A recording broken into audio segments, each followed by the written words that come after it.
Love, life, and lessons from the past. Only at Dear Mags FM with DJ Gene. Dear Mags FM, please call me Mr. Hoshima. Half Japanese. Pero lumaki ako dito sa Pilipinas. At dito na rin nag-asawa. Isang Ilongga ang napangasawa ko. Nakilala ko siya nung minsang nagbakasyon kami sa Iloilo. Hanggang sa palipat-lipat na kami ng bahay. Ang parents ko kasi nasa Agusan. We were married for almost 5 years ng asawa ko. Let's call her Dana. Bagong lipat lang kami sa isang munting apartment. Pero medyo malaki din. Sa paglipat bahay namin at sa maraming gamit, nag-hire kami ng isang company or agency to pack and transport all our belongings. There were 3 men. 3 lalaki ang naghakot ng mga gamit namin. At dahil busy ako sa work, nauna akong pumasok, iniwan ko ang misis ko na siyang asikaso din sa iba pang mga gamit. By the way, wala pa po kaming anak. So I worked as usual that day. And then yung wife ko, she took a day off to handle the transfer.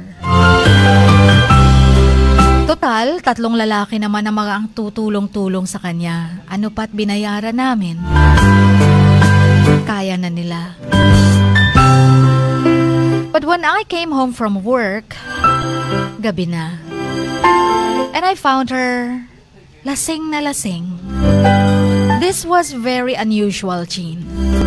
Minsan lang siya talagang uminom at maging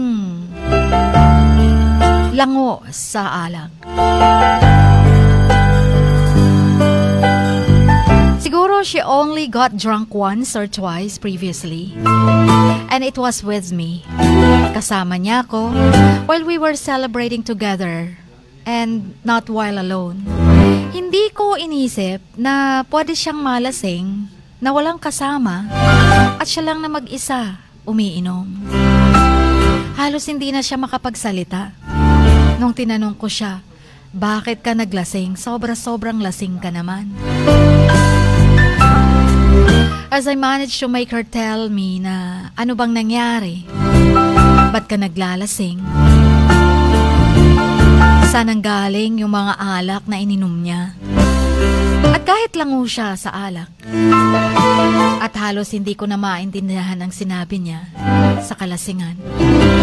Pero may kwento siya na ikinagulat ko. She told me a story of how she flirted with the 3 men na siyang naghakot ng mga gamit sa bahay. And you know what's worst? She ended up making out with the 2 of them, while the 3rd one just watched them. Alam niyo na kung anong ibig kong sabihin. May nangyaring hindi maganda. May nangyaring kababalaghan. May nangyaring hindi ka nais-nais habang wala ako sa bahay. Well, that was her story nung lasing siya. And story is a big word here as her talk was parang paputol-putol ba? At hindi ko alam kung totoo o dahil langulang sa alak. And I had a hard job putting her sentences together para mabuo at maintindihan ko ang story niya. Anyway, I decided na antayin na lang kinabukasan at tanungin siya kasi she was just too drunk. The next morning, when I confronted her about the story na sinabi niya sa akin kagabi, sabi niya pa, anong story? Hindi daw niya maalala. Wala daw siyang ma-remember. And so she denied everything nung sinabi ko na ganun ang story niya. And she claimed that she made it all up. Gawa-gawa niya lang daw yun. At siguro nga dahil lasing siya, kung ano-ano na lang pumapasok sa isip niya. Pero wala siyang maayos na explanation kung bakit naglasing siya. Kung bakit sobrang lango niya sa alak. At sino ang kalasingan niya. Sabi niya lang, napagod lang kasi ako. Napagod ako sa kaka-arrange na mga gamit natin. Kaya naisipan kong uminom. Binili ko lang.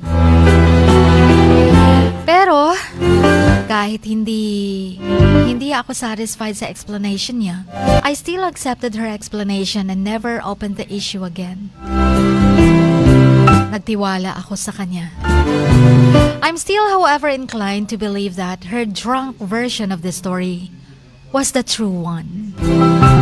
Hindi kaya yun ang totoo. Diba nga paglasing, nagsasabi ng totoo?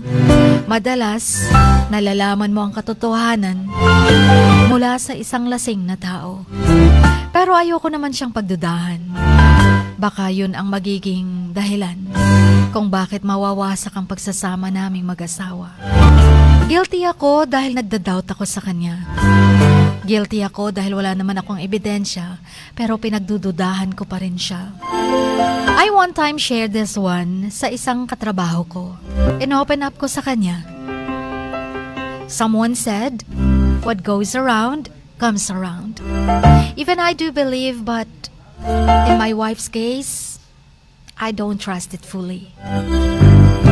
Sabi ng kasamahan ko, always trust your intuition because it never lies. Pero paano kung mali ako? E di nasayang ang araw at mga oras na pinagdudahan ko siya na hindi naman pala dapat. Ang sabi nila, if your partner is cheating on you, think 100 times before giving her a second chance. Dahil hindi lahat ay nagbabago. Yung parents daw natin, yun yung talagang true well-wishers. Apart from them, everyone loves you for their need. And once their need ends, so does their love.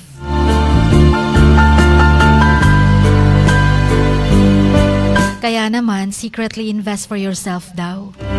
Because that money will save you in your worst time. Paano kung wala kang at naging dependent ka? Tapos bigla kayong naghiwalay at wala kang pera. Ang money na nasave mo ang magsasave sa'yo. Time doesn't stop for anyone, so don't wait for a good time or person. Just enjoy every day, sabi nga nila, like Mr. Bean. Enjoy lang. Jean, ano bang dapat kong paniwalaan? Paano ba mawawala ang doubt ko sa wife ko?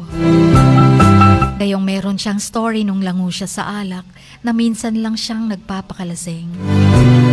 Paniniwalaan ko ba ang story niya nung lasing siya?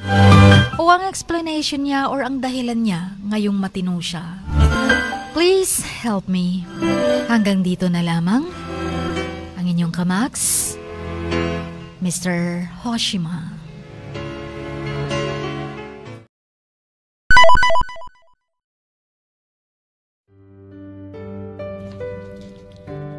Sa bawat pagluha mo, may nakatagong kwento. Sa bawat ngiti mo, may gustong sabihin ang puso mo.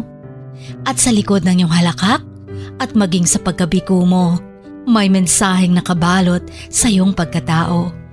At ang tanging nais mo lamang ay mapakinggan ang mga ito ng buong mundo. Dear Max FM with DJ Chini. Life has got all those twists and turns. Stand up for what you believe in. What lies behind you and what lies in front of you pales in comparison to what lies inside of you. Dear Max FM with DJ Chini. Sabi nga nila, ang pagsusulat kapag masyado mong diniinan hanggang sa susunod na pahina ay nagmamarka.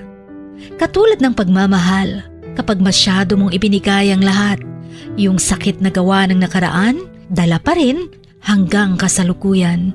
Dear Mags FM, you own your story and you are the author of your own book of life. Don't let others write your script, but let others hear your story and make them inspired.